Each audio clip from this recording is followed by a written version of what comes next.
Ya Bu, mungkin bisa dijelaskan sedang ada masalah apa?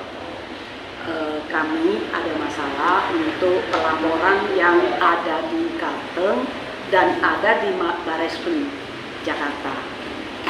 Antara lain laporan kami yang terjadi adalah awalnya dilaporin sama saudara HK awalnya dengan laporan di Polda Medan dengan LP 1340 tahun 2021 terus SP3-nya tanggal 26 April 2022 sudah ditutup sama Bareskrim. Dari sana kita mendapat surat lagi dari laporan si Hakim perihal pemalsuan yang Hakim HK lakukan, sehingga kita tidak ada pilihan lain, akhirnya kita membawa kasus ini ke Bareskrim dan ke Kejaksaan Agung. Sungguh kami merasa sangat milis, padahal masalahnya udah sangat gampang kalau kita sebagai orang awam, tapi ternyata setelah berjalannya kasus ini mulainya di tahun 2021 sampai kemarin tidak ada bisa di P21 kan laporan kami. Akhirnya perkara ini kami bawa ke kejaksaan. Akhirnya tanggal 13 April tahun 2023 kami mendapat surat dari kejaksaan yang menyatakan P21 akan segera kami dapatkan. Kami sangat berterima kasih kepada Kejaksaan Agung yang telah mengerti dan paham kesulitan kami dan kesengsaraan kami yang dilakukan oleh HK terhadap keluarga kami. Sehingga hari ini kami terima kasih, dalam kesempatan ini kami sangat berterima kasih kepada Kejaksaan yang telah memberikan keadilan untuk perihal laporan kami. Dan kami sangat mengharapkan, karena tanggal 13 April telah diekspos di Kejaksaan, namun sampai hari ini P21 belum kami dapatkan. Jadi keadilan yang kami tunggu-tunggu itu sangat mahal. Waktu habis, energi habis, ternyata juga belum dapat kami rasakan keadilan yang sesungguhnya. Mungkin bisa dijelaskan Bu kronologisnya terlebih dahulu seperti apa sih Bu permasalahan HK ini? HK ini sebenarnya itu adalah pekerja kami. Awalnya itu dia tuh tinggalnya di Lubuk Pakam, Medan.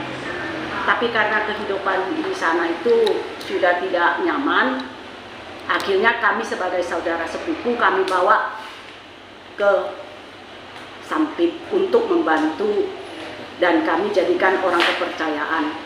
Tapi di luar dugaan, si HK ini nggak bisa kita percaya. Semua yang kita percayakan ke beliau salah gunakan. Antara lain pemalsuan atau memberi keterangan palsu ke akta otentik yang tadinya hak kami adalah 100%, dirubah sama si HK menjadi 50%. Nah, proses ini juga sedang berlangsung di Bareskrim.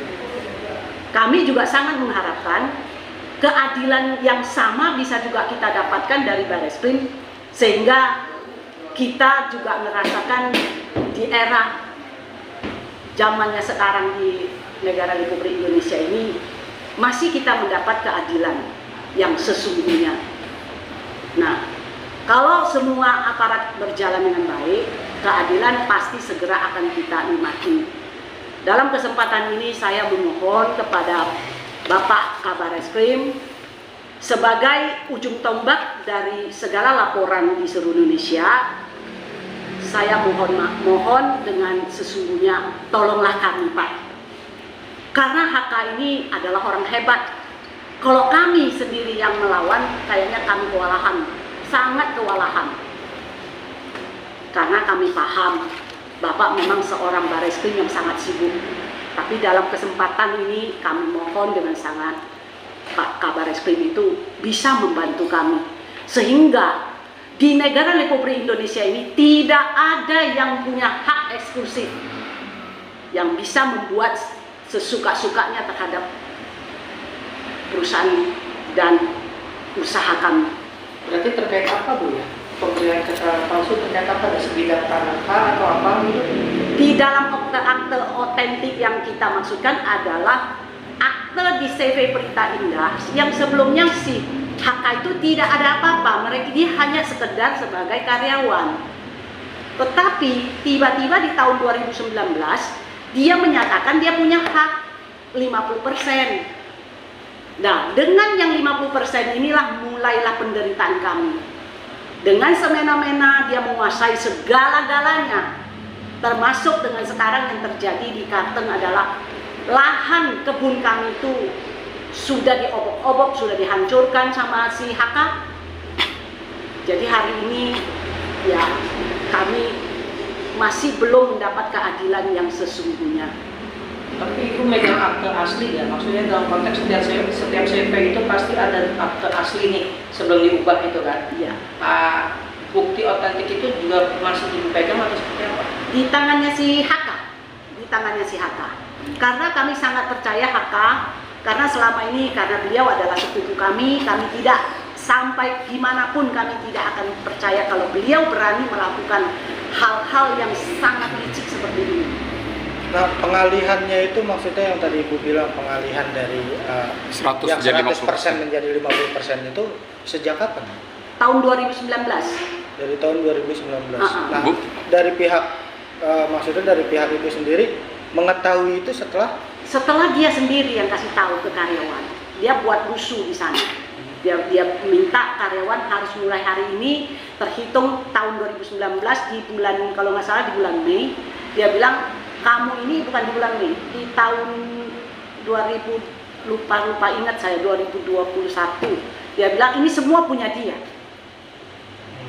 Jadi bukan 50, tapi ternyata setelah digelarkan di Bareskrim ternyata memang terbuka 50%. Bu, ketika bicara sebuah pendirian CV atau PT kan memang harus ada nama-nama orang ya, atau nama-nama pemegang sahamnya seperti itu ya. Benar. Ketika HK menguasai 50% berarti harus ada perubahan komposisi pemegang saham gitu kan. Apakah itu pernah dilakukan atau tidak? Itu yang pertama. Yang kedua, seperti apa sih caranya dia bisa mengalihkan saham 50% ini ke dia gitu loh. Karena kan harus ada tanda tangan para pemegang saham ya, terutama saham mayoritas gitu.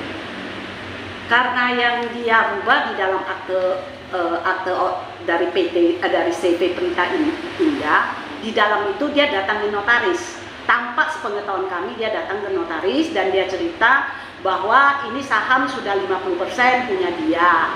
Jadi tanpa ada konfirmasi ke kita, notaris Francisca langsung mengadakan perubahan.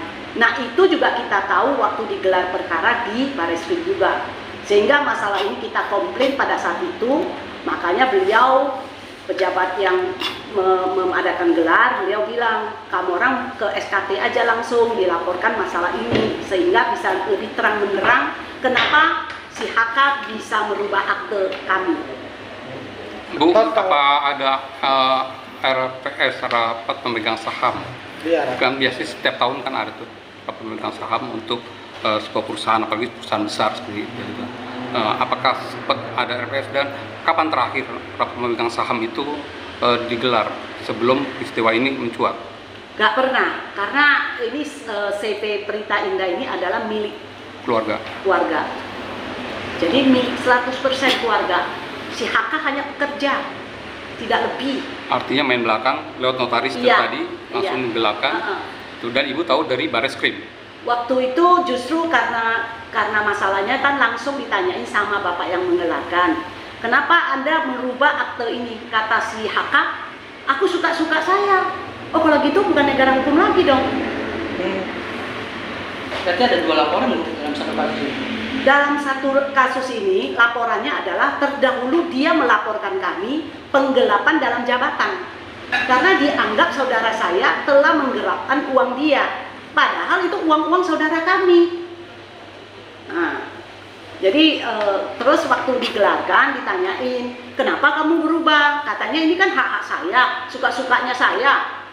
Oh, kata si pejabat yang mengadakan gelar perkara khusus di Warsidik, oh nggak bisa, ini harus sesuai melalui mekanisme hukum. Kamu harus bikinkan ada rapat, ada ini, ada itu. Nah, beliau bilang pokoknya saya siapapun saya tidak takut. Nah, akhirnya bapak-bapak yang ada di Barreskrim waktu kita gelar, sekarang juga kamu orang pergi ke lapor di lantai 4 kalau nggak salah itu, makanya timbullah RP baru lagi kami buat laporan. Si HK memberikan keterangan palsu di akta otentik dan menggelapkan uang kami. LP-nya kapan, Bu? RP-nya yang ini di tahun 2021.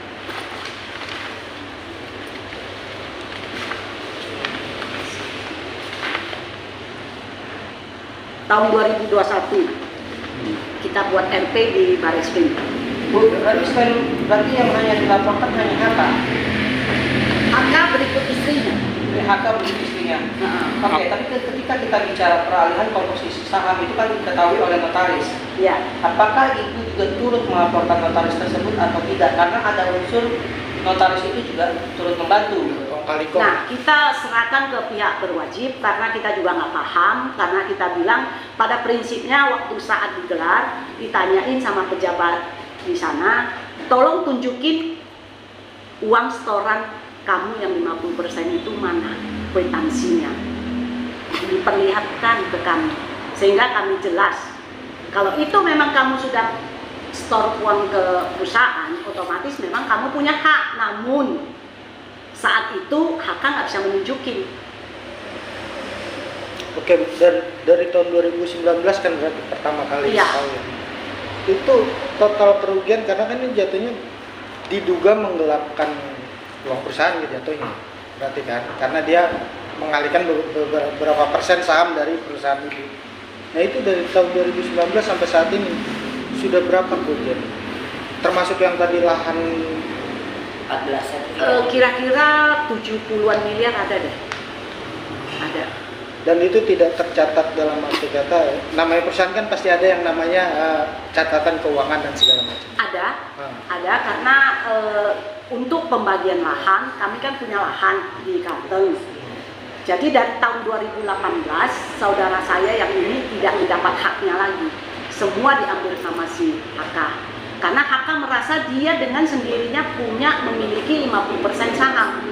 Otomatis yang punya pembagian 50% dari hasil lahan adalah haknya dia. Nah,